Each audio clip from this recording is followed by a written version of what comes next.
Hi everyone. This is a brilliant game, and it is the 8th game in the series on brilliances, and it was played in the 1985 Wiltcan Z tournament, which is a very strong tournament held in Holland every year. And playing white was Alexander Belivasky, and playing black was Dr. John Nunn. And this game is absolutely brilliant. And I'm sorry for not doing a video yesterday, but I thought because I'm doing putting all those documentaries up, I'd give you all like a chance to see them. But anyway, more videos today. And Belivasky was white and opened with d4, and after which came the Saemisch King's Indian. And John Nunn has a habit of trying to hack people up as black. And now castles, bishop e3, and now knight bd7. And now you see in the Saemisch, white it's a bit like the Sicilian drag that reminds me of, where white might try and hack you up by castling queen side, queen d2 to eliminate the bishop on g7, and also playing f3 to stop knight g4, which would disturb the bishop e3, queen d2 coordination. However, the Saemisch does weaken the dark squares, and it's too many pawn moves, so black usually gets the lead in development, but it is a really good line for hacking people up, even grandmasters. Queen d2, c5, now d5 was played. Maybe knight ge2 was better, and if takes, then you've got like a Marazzi bind. So d5, knight e5, a very provocative move, which isn't particularly amazing, but I don't think Belivasky had seen it before, and he immediately goes wrong with h3. And now knight h5.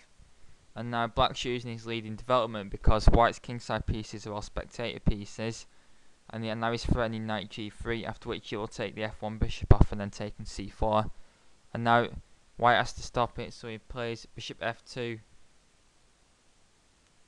If queen f2, then queen a5, bishop d2, f5, e takes f5, and now rook takes f5, which is similar to the game, g4, knight f4, queen g3, check, check, knight takes b2.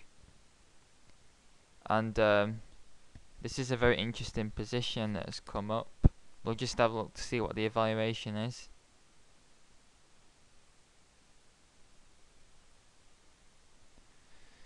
Yeah, it's better for black this by minus 1.58.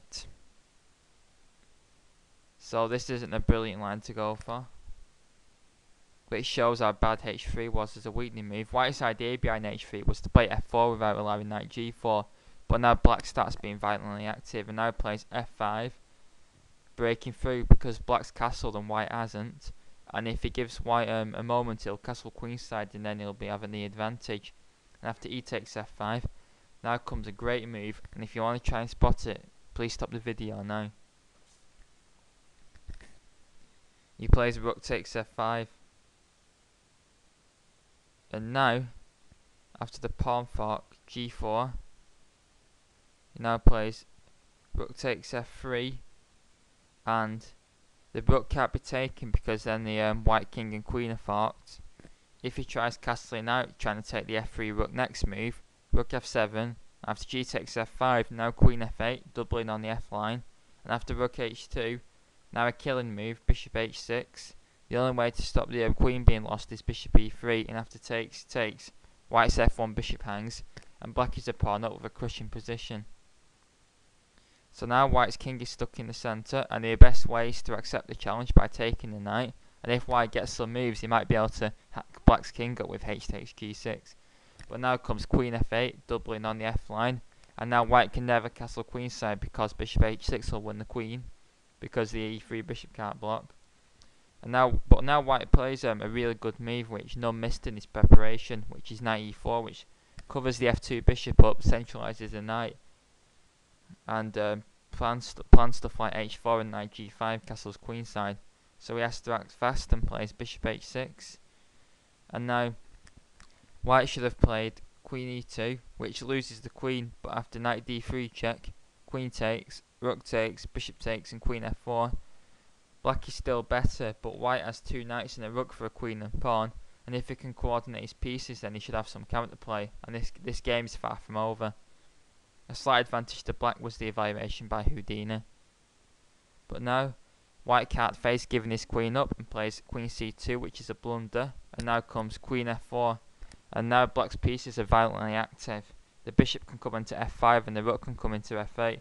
White's pieces are hopelessly entangled on the king side, and white can't castle, and white's king is just a sitting duck. However, this will take precise play by Nunn to win, including more sacrifices to keep his initiative alive. If knight takes f3 in this position, then knight takes f3 check, king d1, bishop f5, bringing the last piece into freeing up the a8 rook and pinning the knight to the queen. If bishop g3, then if bishop d3, g3, then queen e3, bishop f2, and now queen takes c4, bishop takes c4, bishop g2, and rook f8. And white has a rook against the knight and pawn, but black's pieces are so active, there's outposts for the knight everywhere, the bishops are violently active, and white's king could still be hacked here despite it being an endgame, and the rook's very active. Of course, white could have tried bishop d3, but this is hammered by knight d4, and if takes, then queen f3. And white's king and rook are forked, and worse still, the other rook on a1 goes as well, because it's going to be skewered, because king e1 is forced, and then queen takes rook check, and then queen takes other rook check, wins 2 rooks.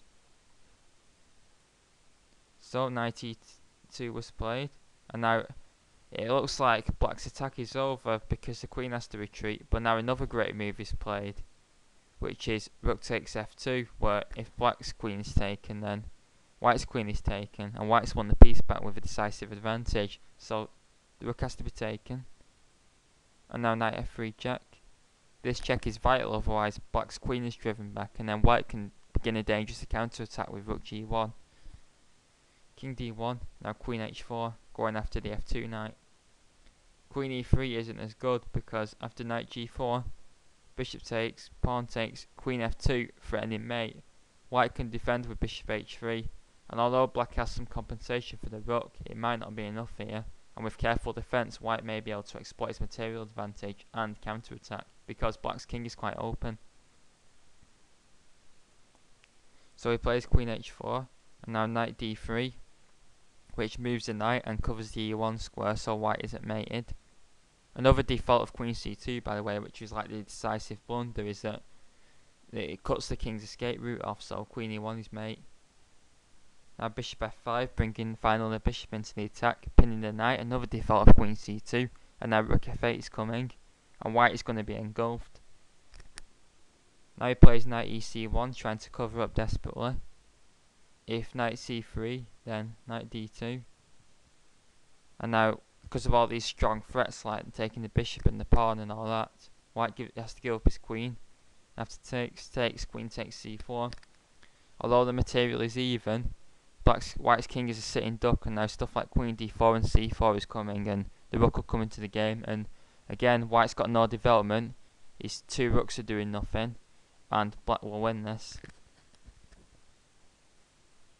Instead he plays knight ec1, and now knight d2, a crushing move, and now black has a decisive advantage, and look at all white's pieces on the back rank doing nothing. I mean, white's a rook up, but both his rooks are doing nothing, so once black rook comes into the game, it's like black is up a rook, even though he's down a rook in the position. And now white tries h takes g6 to desperately mix it up, so if black's hasty and doesn't take back and plays something like queen e4, then he could take. King takes king h8. If the bishop takes, then the rook unpins with tempo. Rook g1, queen e3, and if check, king takes h7, and now white has a good move with rook g7 check, bishop takes and queen takes d2, and white's still a piece up, and black's in trouble now because it's hard to continue the attack.